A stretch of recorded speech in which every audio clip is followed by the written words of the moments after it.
Thank you very much. We continue to follow this deadly ambulance crash in Schenectady County. We have new information tonight on the crash itself and on the man who died. The sheriff says 64-year-old Chris Arnicke passed away shortly after the ambulance that was carrying him hit a tree in Duanesburg, and Cody Holyoke spoke with the man's widow today. Cody joins us here in the studio. Got to be a terrible time for that whole family, Cody. It is a very heartbreaking story. We're taking this very seriously. They reached out to us today. We want to say Chris Arnicke was bedridden, had just beaten a fever, and was riding in the ambulance on his way home to see his wife again. But that reunion never came, and his widow tells me she wants answers. I'm still in shock.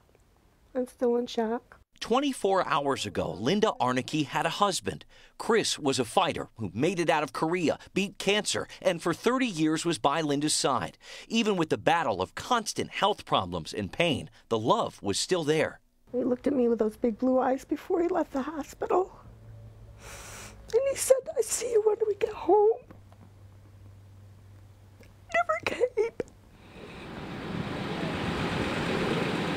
But a trip from Albany Med back home to Sloansville ended in the worst way possible. Chris died after the ambulance carrying him crashed into a tree.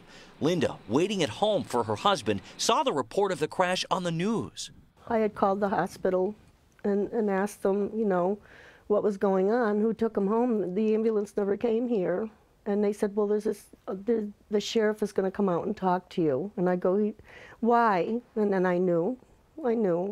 What followed was a flood of emotion, shock, anger, confusion. Chris's death still hasn't set in. And he was such a fighter, he'd never give up. He'd never give up. And I think it was because of all the grandchildren and his son and daughters. And A lot to live for. a lot to live for. It's those happy memories, Chris's love of family, of outdoors, of his Chevy Nova that's keeping Linda going. The only thing she wants right now is Chris back at home. That can't happen, so she'll settle for an explanation of what did. I don't know how this could have happened. And the ambulance driver walked away. Maybe this is God's way of saying enough is enough, and he suffered so much pain that maybe this is the quick way to go. And God, good Lord, took him. Linda and her family are now in the process of making funeral arrangements.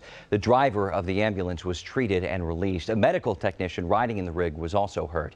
We reached out to Mohawk Ambulance for a response today, and while no one would speak to us on camera, a spokesperson said they expressed condolences to the Arnicke family and said Mohawk is cooperating with investigators. By the way, we should note, deputies are now looking at electronic evidence in the ambulance to figure out what happened. Liz?